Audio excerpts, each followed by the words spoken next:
drink it away. I tried to put one in the air. I tried to dance it away. I tried to change it with my hair. I ran a credit card bill. That in the dress and make it better. I tried to work it away, but that just made me even sadder. I tried to keep myself busy. I ran around in circles, think I made myself dizzy. I slept it away, I sexed it away, I read it away.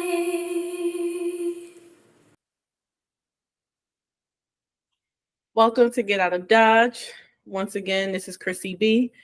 Thank you so much for tuning in. Today I have my aunt, Ebony Alexandra, and we will be chit-chatting today about just different things relatable to women and just healing and growing. So welcome, Ebony Alexandra. Hey. Thank you. Thank you. So What you want to again, what? What you want to talk about? We're going to talk about whatever. So basically, today we're going to just talk about how we started our healing journey and where we're at with our healing journey and things like that, and just getting your input. So to start off, what sparked me to start this podcast was basically realizing the different cycles that I was repeating throughout my life, and also not giving myself enough credit for how far I did come, which caused me to redo and repeat these same cycles over and over again. So, sometimes I think in life that due to lack of support or just your own negative voices that you may have with yourself, we tend to convince ourselves that we're not good enough to want better or have better. So, that's just one thing that I can definitely speak on in my life. So today I wanted to bring you on here because you know me from birth, and also, you have a lot of wisdom when it comes to your healing journey and the things that you may have faced in life. Between like grandma passing away and you being 15 years old to being that go-getter and working hard and relocating.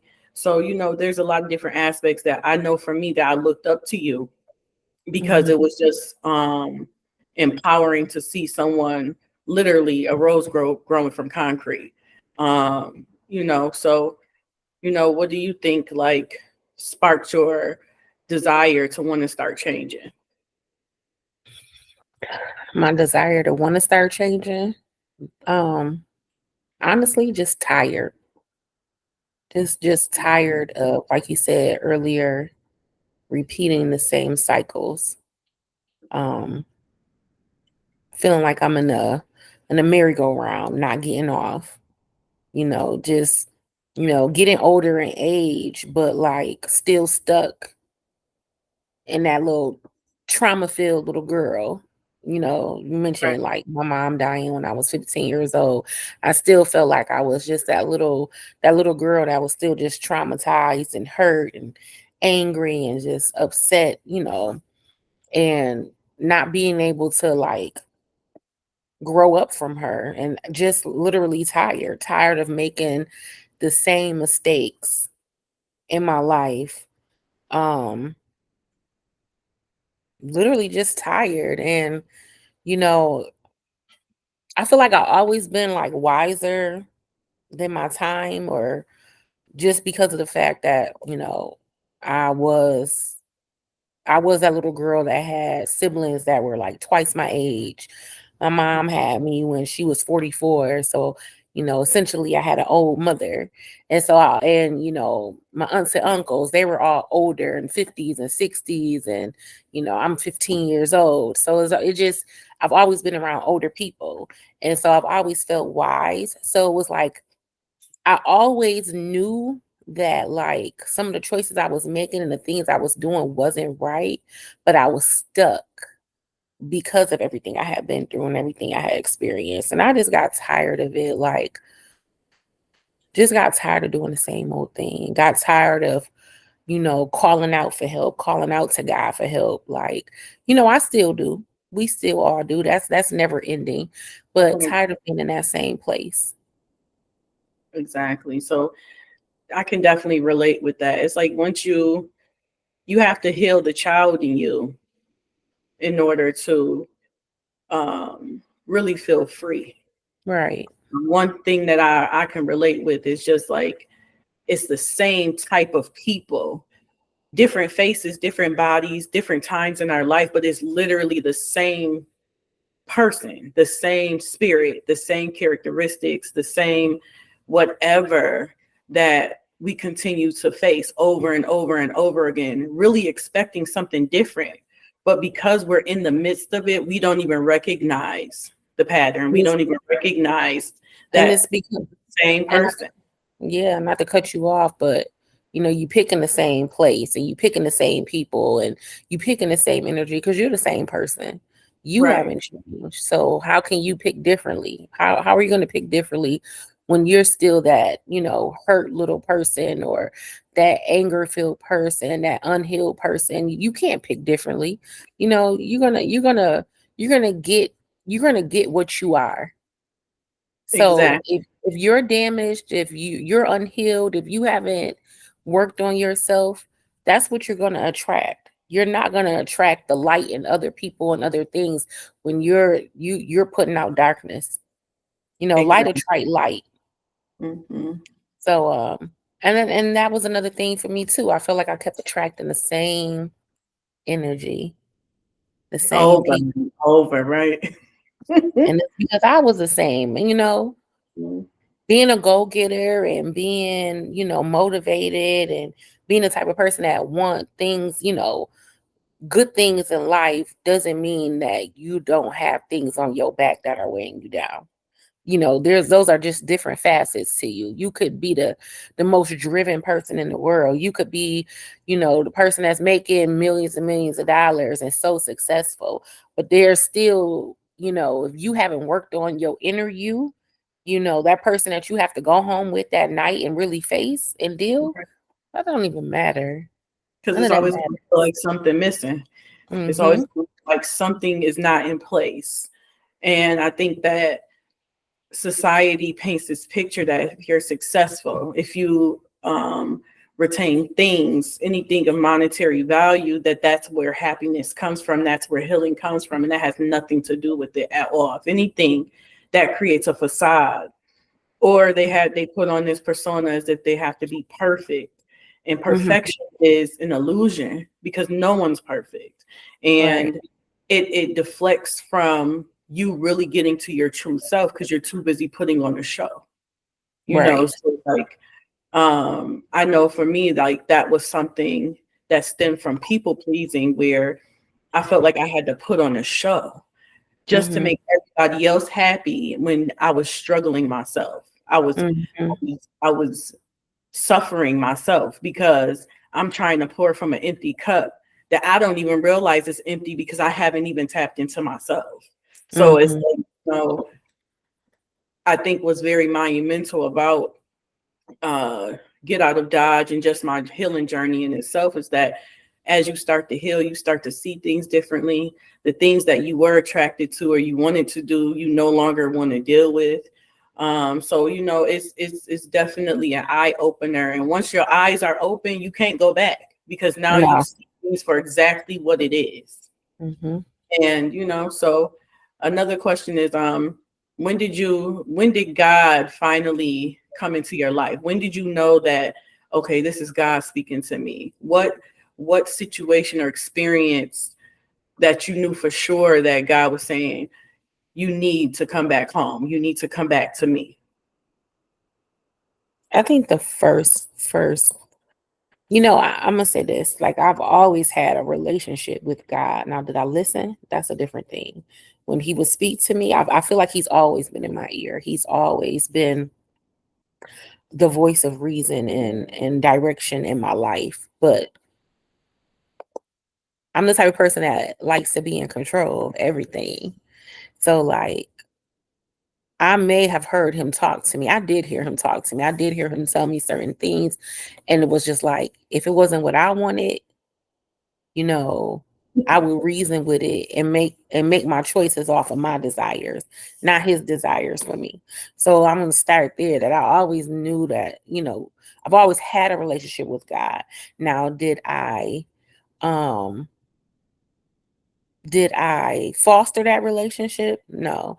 Did I make that relationship the most important relationship in my life? No. I think the very, very first time when I specifically heard Him talk to me and give me direction and I listened for the first time is when I did leave Buffalo and I moved to Texas. Um, you know, that was a conversation I had with Him. I was in a place where I didn't know what I was supposed to be doing. I knew I didn't want to be in Buffalo anymore. I knew I wanted more. Um, I knew that I had outgrown Buffalo. I've always felt like I wasn't supposed to be there, but I was in a situation, I was in a relationship, and it was to the point it was like it was real bad, and I was like talking myself out of leaving, but God like literally told me like you need to go. And um that was my first real serious relationship that I ever been in. And it was like it was crazy leaving it. Like I felt I didn't want to leave the relationship, but I knew I had to. And God told me it was time to go. And He told me it was time to leave. And it was time for me to do what I needed to do for me. Because I have this thing of where I always like to feel like I'm doing things with people. My need to like want to get things accomplished and do it with somebody else when certain things will be my ideas, things I want to do, but I always want to like bring somebody along with me. And that was like the very first time He was like, no, you got to do this alone, you have to do this. And I did it and I left. And for the very first time in my life, it was like I listened. Now, did I listen once I got out of town? That's a different thing. Because I did face some trials and tribulations once I left, but that was like the very first time I feel like He was like, you need to do this. Like, this is for you. Like, I need you to go. I need you to become who I need you to become. I need you, your wing, you need to spread your wings. Like, there's more out there for you. You've already known that. You've always known that, but it's time to go. And I think that was the very first time I actually like listened to Him. And I really do feel like that was like the best thing I ever did for myself is not talking myself out of it, not not talking myself out of it, and not making up excuses and reasons why I needed to stay, not staying in the situation that I was in, so it was just like I think that was the very first time, after all the conversations He's probably had with me and all the directions and He's given me. I think that was the first time. And I think that was one of the best decisions that I ever made in my life. Now, did hard head Ebony, strong head Ebony that wants to be in control, did she continue on with, following that path of listening to him once I got going? No, I didn't. I had more things to happen to me once I left. I had a lot of trials and tribulations, a lot of things that, occurred. But yeah, I think that I can honestly say that that was like the first time that like I listened to His directions on what to do with myself in my life. That's pretty dope. That's real dope. I know that this vision was given to me back in 2018. That's when God finally sat me down. I was pregnant with Journey, my youngest, and I was just in a moment of just darkness and isolation because I didn't know if the choices that I was making were good or not. I didn't know where I was going. I didn't even know who I was. But I just remember sitting in my bedroom, in my bed, and feeling her kick in my stomach, and God literally showing me the vision, showing me where I'm supposed to be. And it terrified me because where I was at the time, I was on food stamps, welfare. I was working a job, but it wasn't making enough. And now I got another baby, and the relationship I was in, it wasn't working out, and it was just, and I was distant from my family, from my own choices and actions. So it was like me on this island by myself. So I never even thought that I would get to a point where the vision he gave me would even come into fruition or be tangible. But as life started going on and I started making headway and accomplishing certain goals that I put in place for myself, it was like he literally was guiding me through it to where I am here right now today. And I know this is only the beginning. And when I say God is real, God is real. It's been too many situations and instances I could say in my life, and I know also in your life, where God, it could have been nothing but God at that point in time. Because if we just looked at it on a human level, on a logic level, it would be damn near impossible. It's impossible to even think that you can get out of that or have some type of resolution from it. So, I just know that God is real. And ever since I really stood steadfast in my journey with him, it's been just the sky's the limit.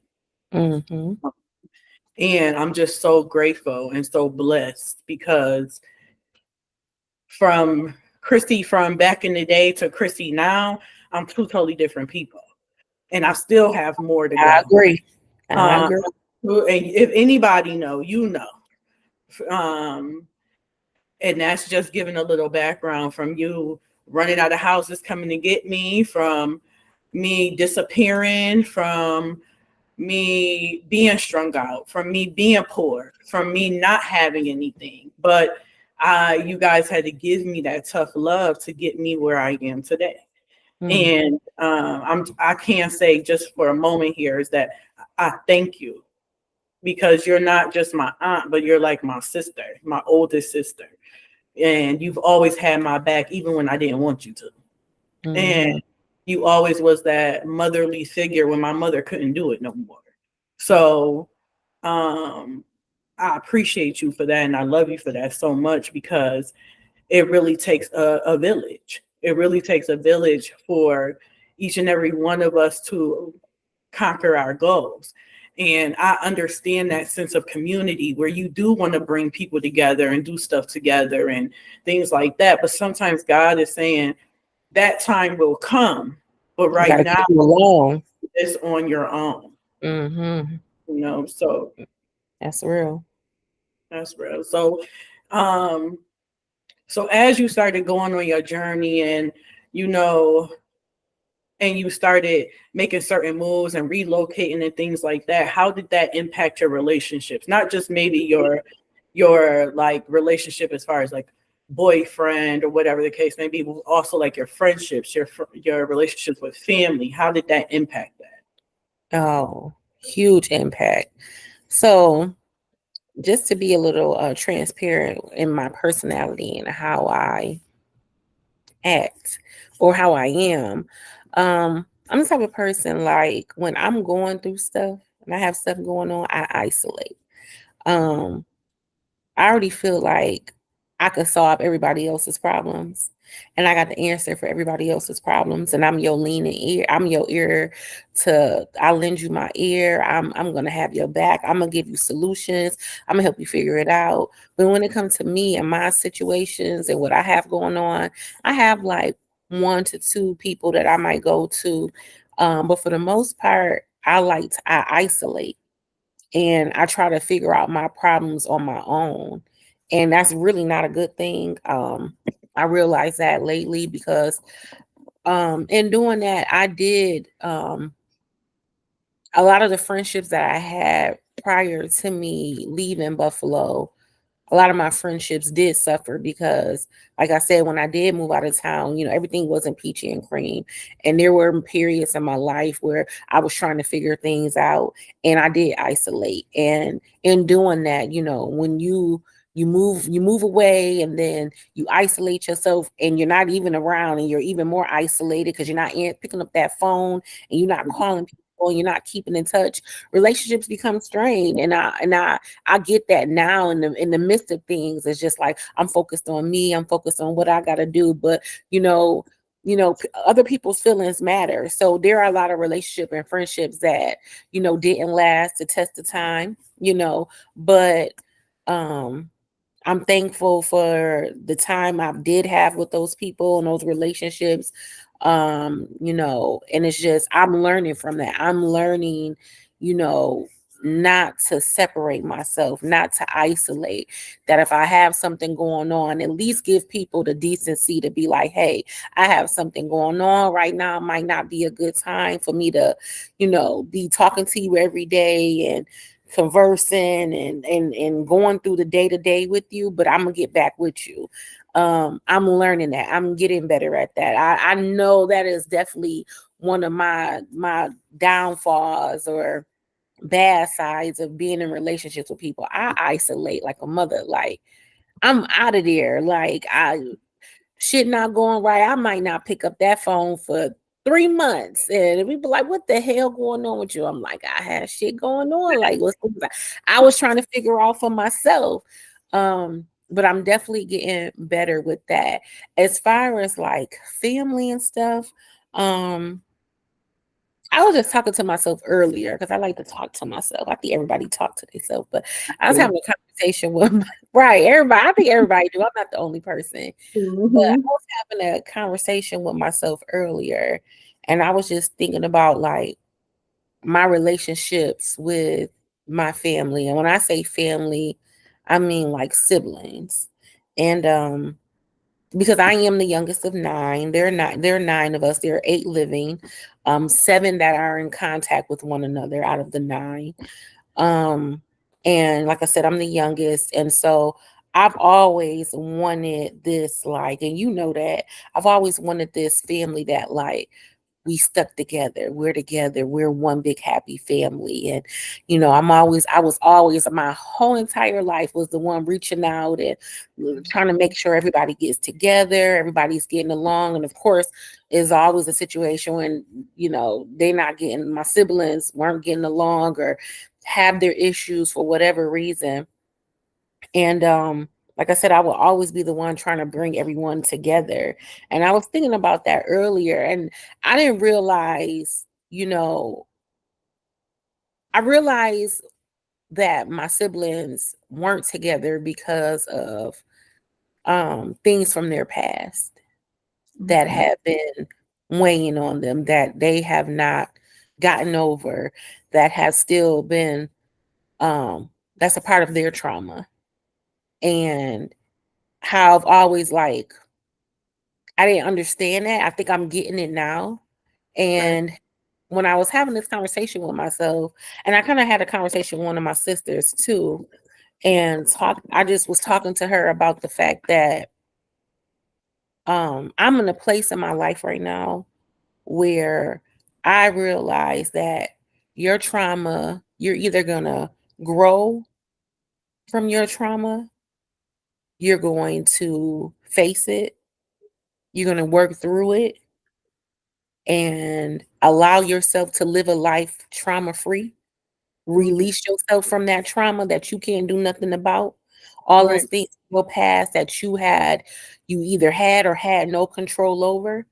And because it's in the past, there's nothing you can do about it, but learn from it, grow from it, grow through it, and move forward and live your life. Or you're going to be stuck there. And you're going to be stuck to the point you're repeating those trauma incidents over and over and over and over. And you're Like, going to relive them. like them telling their childhood story over and over and over. It's like re-traumatizing yourself. It is. And I didn't realize how much it was traumatizing me. Right. And that I don't want to live there. I can't live there. Mm-mm. I refuse. Like, and this was just a phenomenon that just came upon me probably like in the last like 30 to 40 days. It was just like, I'm not living there. I'm not living in my past. I'm Mm-mm. not living on I'm not going to live my life off of situations I can't change. Doesn't mean you don't forget things, but I am in a place where I am wanting to forgive. I'm giving grace where it's supposed to be given, Mm-hmm. and I'm realizing the situations that I put myself in that I didn't, and the situations I didn't put myself in that were put on me because I had no control, maybe because of my age, maybe because, I was too young to have any control. There was nothing I can do. This was what was put into my life. But it's just like, I can't live there. I'm like, I already know what's going to happen and how my life is going to be if I stay there. I'm not Right. staying there. I have no time for it. Like, I've already lived that part of my life. I'm looking forward to new things in my life. I'm looking forward to my future if God give me that future. So, and we don't know how long we're going to be here. So I can't live the time that's unknown back there. I got to Right. look forward. And I just realized that, like, people around you, they're suffering. These people people be suffering. Mm-hmm. And you can just tell by the way that they talk, the things that they say, the way that they act, the things that they repeat. And it's just like, Language, everything. I am, that is not my desire. That is not my desire to live there. So I'm making it my decision, and it's my goal to, like, whatever God see fit for me to be on this earth, I'm going to live the rest of that time as best as I can in a good place, um, in a positive place, in a Mm-hmm. place where I know God is with me. He's been with me this whole time. And I just have to keep moving forward. I'm not going to be stuck back there because it hit me, and it's just like, I feel traumatized. I feel like I'm going to be stuck there. I can't. I You can't. can't. You I can't. refuse. I refuse to let the hurt of yesterday continue, because I have. But, with certain situations, I can't continue to let the hurt of yesterday determine how I'm going to be tomorrow or my future. I'm not doing it. I just refuse. And I'm not going to, I refuse to surround myself or interact with people that are there as well. Like, it's like, what are we going to do about it? Like, what are you going to do? What are you going to do to change your situation? What are you going to do? Are you willing to work on yourself? Are you willing to acknowledge that, you have some work to do? If you're not, it's just like, What are you doing? I feel like that when people live in their past, it's like they gain something from that. what do you think Um, they gain? I think they gain, whether it's comfort, whether it's attention, whether Mm, it's them using it as a scapegoat to not take accountability, or not just take accountability, because a lot of times people trauma comes from them being children, which is not their fault. it's not.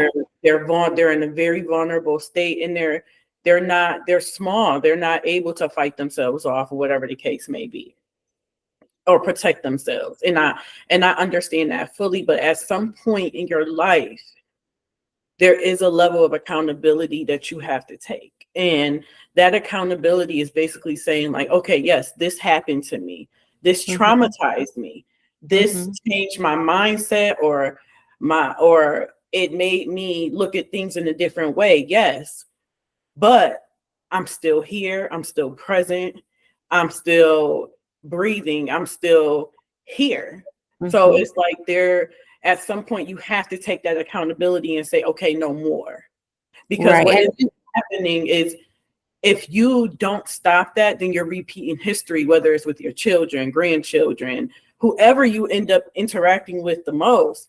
You never know that that same energy from then that you're bringing into your present it can affect everyone around you. So that's Right. where the accountability factor comes into place. And I think that for so long that when people go through a certain level of trauma or they live in their past, they're so traumatized that they create this victim mentality. And that's what I was speaking about before, is that we do have childhood beliefs. There are people in their 50s, 60s, 70s, 80s, 20s, 30s that still mentally are children. I grew up in a household like that. And and it felt like you are helpless at times because you don't know how to help them, but you see it. And then it's like, okay, well, this happened and this happened and this happened. Okay, but what are we going to do now? Because that same hurt you felt, the actions that caused that hurt and that trauma is now being inflicted onto people that shouldn't even have to experience it. Because if you really are healing from it and moving on from it, you know how that affected you. So you're going to prevent in any way from that affecting anyone else. So my thing is, but when you're mentally stuck there, you can either become the villain or you literally stay there. And then you watch all these people, friends, family, foe, pass by you, and they're living life and they're happy and they're comfortable and they're doing what they need to do. And you're wondering why you can't feel the same way. Is because you literally built a prison around your trauma. Mm.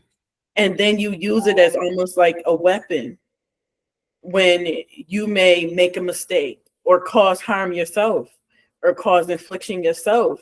And it's like, okay, let me pull this out my pocket.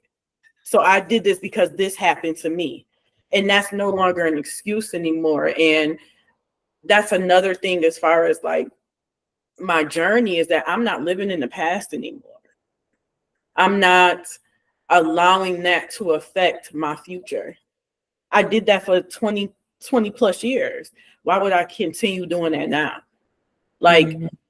I think that enough is enough. I paid my debts to society and I want to live. I want to grow. I want to travel. I want to see my children grow. I want to make sure I make amends with my children and my loved ones. I don't want to sit and talk about the horrible things that may have happened 30 years ago before I was even a thought. You know what I mean? So I realized that you outgrow people as you start to heal. And it's bittersweet because you love these people, but you realize that everybody's at their own place in their own journey. And some people haven't even started yet, even though they think they did.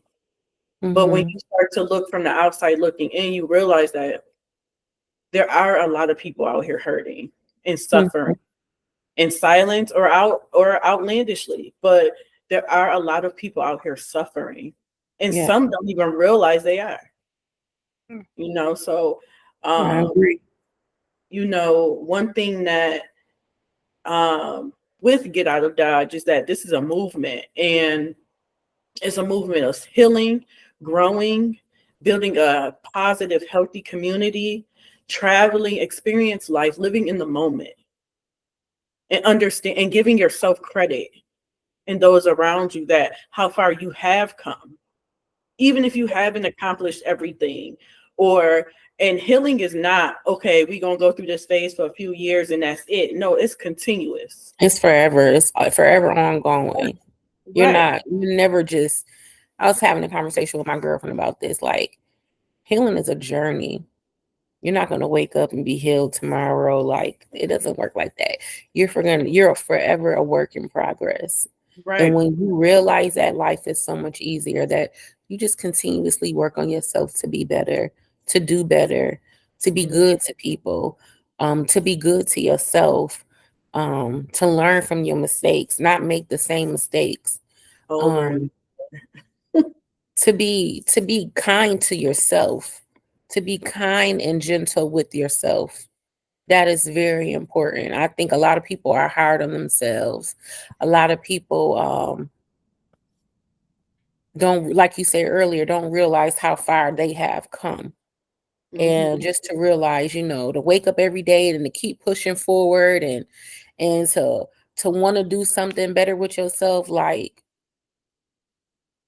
hmm keep going, keep doing it. You know, Be kind to yourself. Be understanding of other people. Give grace. I Right. believe in grace. I, Mm-hmm. um, I really do believe in grace. That now, when I say that, that doesn't mean, you know, you just allow people or allow things to happen to you and you just overlook it and you Right. just give a pass. When I say I believe in grace, I believe in understanding the fact that all of us are going through things and Yes. that there is a reason. Typically 9 times out of 10 there's a reason for everything Mhm. that is occurring in people's lives. There's a reason behind it, whether it's good or bad. And once you realize that, you know, people do certain things because of things that may have happened to them, because of their situation or their upbringing, you realize people deserve grace. Right. There, Yeah. I know that there have been times in my life that people have given me grace when I probably didn't deserve it. Um, you know, I just believe in giving people grace. I believe in, having a heart and being understanding of other people. Um, but not being dumb. That don't mean be dumb. But that just means that don't it's a difference than having grace and being dumb. It's a difference. But Facts. I definitely do believe in giving grace. Um, yeah, I don't know. Forgiveness and grace, it does not mean reconciliation, but also those that you do still have bonds with does, yes, you definitely have to. Does it for us and we hard headed. We do Don't not even, listen. We do don't not even. listen. All the And grace then that we've been given with that man. and where God is like, we can't even, we be trying to finesse and like, oh God, I read 2 chapters of the Bible today. Please give me the blessing. And God be looking like, but I know where your heart is. Right. Like, if don't tell me you want me to forgive you and give grace and you can't do that to others. You know what I mean? So it's like, I totally understand that completely. Um, so as far as like your if you had something to say to the world or society or just women, men, children, what is one thing, like one key of knowledge that you would tell them just in life, on their journey, whatever you would like to touch on? But what is something that is very important that you would like society to know? I think I said it already, but I'll repeat it. I think I would want people to find a way to love themselves, find a way to love others, have grace, have the same grace that God gives to you for others. Um, Realize you are not your past. You are not what happened to you. You are not, you don't have to live there. Things can always be better as long as you're willing to do the work. As long as you believe that you can do the work. As long as you believe that there is a higher being that's had your back, is going to have your back, has always had your back. Mhm. And at the end of the day, no matter what, you're going to be okay. I Absolutely. think um, I get that from because when my mom passed when I was 15 years old, I remember the last time I talked to her, she was in the hospital bed, and it was me, my sister Monique, and my sister Pam. And she was in the hospital bed and she was really, really sick. And we were about to leave to go get my sister Mona. And my mouth used to be really smart. It still is a little bit, but I, matured and grew up a little bit. And I remember when we were leaving out the room, I kind of had that feeling this was it. My mom had been sick, grandma had been sick, going in and out the hospital. Um, It was always she'd go in the hospital, she'd be in there for a week or two, she'd come out. It was always like this. Is never ending story, back to back, going to the hospital, staying there in a couple of weeks, coming back out, being okay for a little while, and going back in. And I feel like that last time that she went in there, I had the feeling like that was it. And right before we were about to leave, my sisters and the doctor, they signed the DNI, or do not resuscitate order. She made sure that they signed that before she left. We left to go get my other sister, Melissa, Mona. And I remember right before we walked out the door, I said to her, like I said, I must have known that this was it. Hindsight, like looking back, it's like, okay, this is why I said that. And I said to my mom, I looked at her and I said, I don't want to live with them. And she said to me, baby, you're going to be okay. You'll be all right. She said, you're my last pea in the pod. She said, you're going to be okay. Now go get your sister. And that's the last thing she ever said to me. And I can honestly say she was telling the truth. No matter what I've been through, all the trials and tribulations, all the heartaches, all the pain, all the trauma, all the everything. I could go on and on, all the things I've been through that I've never talked about and only close people know. Just out of all of it, at the end of the day, I have always been okay. Everything has always worked out for my good. Everything has always worked out how it's supposed to work out. And I will want everyone to know that you're going to be okay. No matter what you're going through, no matter how bad it looks, no matter how hard it gets, you're going to be okay. That's so dope. That's so dope. So I want to just say thank you everyone for listening. Tune in to Get Out of Dodge every Sunday, 9 p.m. And now I want to say something before we get off. Yes. I want to say, Chrissy, I'm so proud of you. I'm so proud of how far you have come. I know your journey just as well as your mama and your daddy. I know the things you've been through. I know how you feel about certain things. I know about your relationships with your daughters, especially your oldest daughter.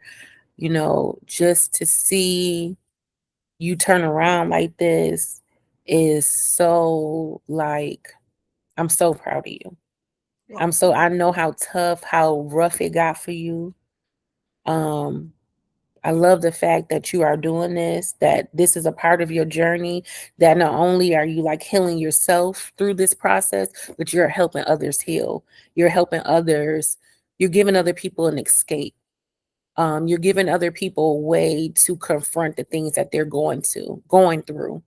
And it's so relatable because a lot of people have been in your shoes. A lot of people have been in my shoes. And just to hear somebody else say, I was there. I was in the midst of, addiction. I was in the midst of, toxic relationships. I was in the midst of like having relationships, ruined relationships with my daughters and my family. And just to see that you've come through all of that, I'm so proud of you. And I know this is just the beginning for you. Yes. Yes. It don't stop. It don't stop. But I had a great support system. And that you definitely, you were always the one that kept it real with me. Whether we fought each other, whether we argued, whether you had to fight me for me. And you were that voice of reason in some of my darkest times. Even when I couldn't go to my mother, I could hear your voice. Just, Chrissy, don't do that. Chrissy, you need to do better. Chrissy, you need to, no, don't go that way. Go this way. I could hear your voice. Thinking I'm your mother. I ain't your mother. Because you've been like since I was a baby. So it's like, but I appreciate it so much because you taught me how to fight. You taught me how to be strong. You taught me that there's so much more things that are important in life. I watched your journey. I watched how you fought through life. I watched how you were just this rebel that I looked up to so much. A And rebel? I'm just joking. yes, she was a girl. Keep If it you know, real. you know. If you know, I you know. know. But you was definitely a rebel, and you stood strong. You could walk in a room full of men. You could walk in a room full of women, but you always had that confidence. Even if you didn't feel it, you showed it. And you know, I just looked up to you so much, and I still do, because I just know that God placed you in my life in the position that you were in, even though so much had happened when you were 15 and as you were growing up and things like that. I gained a sister. I gained someone that would fight for me if nobody else did. I gained someone that would give me the advice, make me feel beautiful when I didn't feel beautiful. Um, Told me how to take care of myself in certain aspects that I wasn't taught. So like I appreciate you so much. And yes, this is only the beginning. Mm-hmm. And you know, Get Out of Dodge is my baby, and I love my children, I love my family, and the sky is the limit. Let's get to I it. agree. I agree. All I right. agree. But until Yes. next time, Get Out of Dodge, 9 p.m. on Sunday. When do I get to come on again? Yep, it will be a part 2. Do I get to come on again? No, Yes. I would love to come on again. Oh, well, you're definitely welcome. You have a good one. You too. All right. Bye. Tried to drink it away. I tried to put one in the air. I tried to dance it away. I tried to change it with my hair. I ran a credit card bill. That in the dress and make it better. I tried to work it away, but that just made me even sadder. I tried to keep myself busy. I ran around in circles, think I made myself dizzy. I slept it away, I sexed it away, I read it away, away, away,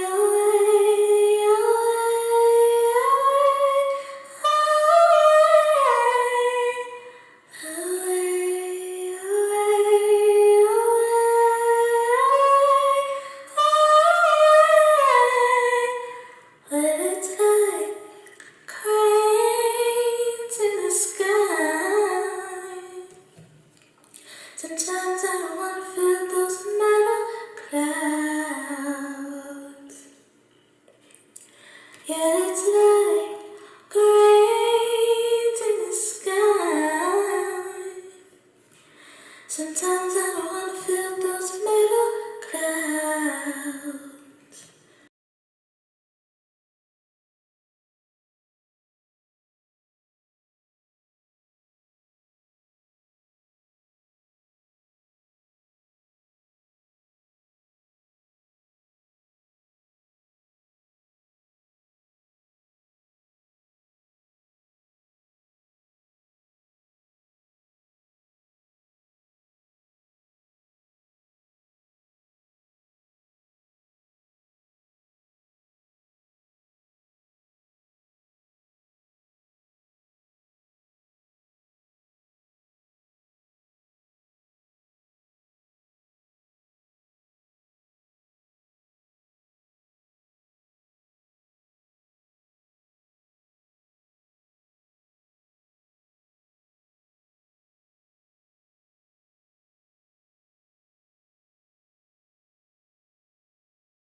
I tried to run it away,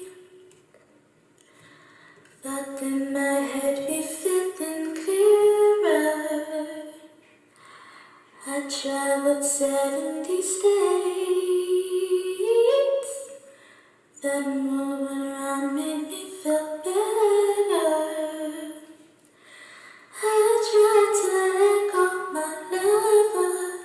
That if I wasn't wrong, then baby I could recover. To write it away, or cry it away. Don't you cry, baby,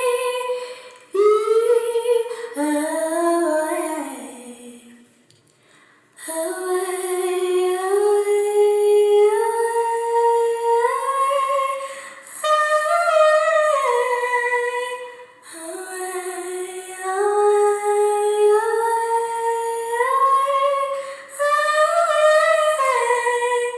but it's not grains in the sky.